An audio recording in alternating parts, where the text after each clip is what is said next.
ଚାଲନ୍ତୁ ଆଜି ବନେଇବା ପୋଟଳ ଆଳୁ ତରକାରୀ।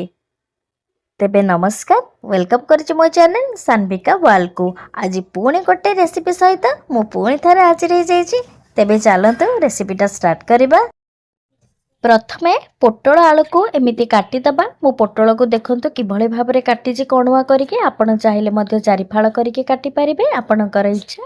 ତେବେ ପୋଟଳ ଆଳୁକୁ କାଟି ସାରିଲା ପରେ ମୁଁ ଏବେ କରେଇରେ ସୋରିଷ ତେଲ ପକାଇ ତାକୁ କିଛି ସମୟ ଗରମ କରିଦେଲା ପରେ ଏବେ ପୋଟଳ ଆଳୁକୁ ସେଥିରେ ପକାଇବା।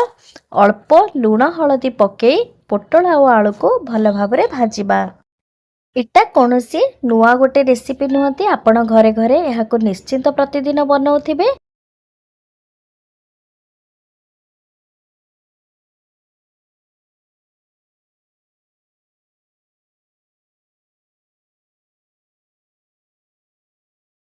ପୋଟଳ ଆଳୁକୁ ସେପଟେ ଭାଜିବା ପାଇଁ ଛାଡ଼ିଦେବା। ମସଲା ପାଇଁ ଆମେ ପିଆଜ, ଟମାଟୋ, ଅଦା, ରସୁଣ, କଞ୍ଚାଲଙ୍କାର ପେଷ୍ଟ ବନେଇବା। ଏବେ କରେଇରେ ଅଳ୍ପ ତେଲ ଗରମ କରି ସେଥିରେ ଅଳ୍ପ ଜିରା, ତେଜପତ୍ର ଏବଂ ଶୁଖିଲା ଲଙ୍କା ପକାଇ ପିଆଜକୁ ଭାଜିକି ଟମାଟୋରେ ଭଲ ଭାବରେ ଅଦା ରସୁଣ ପେଷ୍ଟ ଦେଇକି କଷିବା, ଯେମିତି ଆମେ ତରକାରୀରେ କଷୁଛେ। ତାପରେ ସେ ଯେଉଁ ଆଳୁ ମୁଁ ବାଛିକି ରଖିଥିଲି ସେ ଆଳୁ ଏବେ ସେଥିରେ ପକାଇବା, କାରଣ ମୋର ଆଳୁ ଅଳ୍ପ ଅଳ୍ପ ସିଝିଥିଲା। ତେଣୁ ସିଝି ସାରିଲା ପରେ ସେଥିରେ ମସଲାଟା ଭଲ ଭାବରେ କଷି ସାରିଲା ପରେ ଆମେ ପୋଟଳ ସେଥିରେ ପକାଇ ଭଲ ଭାବରେ କଷିବା।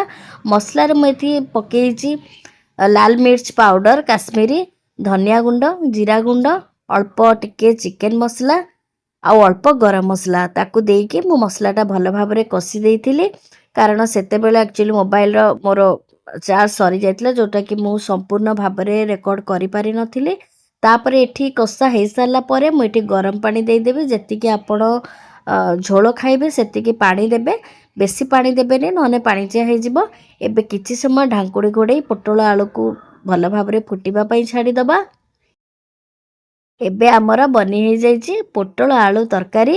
ଅଳ୍ପ ଧନିଆ ପତ୍ରକୁ କାଟିକି ସେଥିରେ ପକାଇବା। ବହୁତ ବଢ଼ିଆ ବାସ୍ନା ହେଉଛି, ପୁରା ଡିଟୋ ଆପଣଙ୍କର ମାଂସ ଝୋଳ ଭଳିଆ ଲାଗିବ। ଲାଷ୍ଟକୁ ମୁଁ ଟିକେ ଗରମ ମସଲା ଉପରେ ଛିଞ୍ଚି ଦେଉଛି। ଏବେ ମୋର ବନିଗଲା ଗରମ ଗରମ ପୋଟଳ ଆଳୁ ତରକାରୀ। ଏବେ ଆପଣ ଏହାକୁ ରୁଟି କିମ୍ବା ଭାତ ସହିତ ଖାଇପାରିବେ।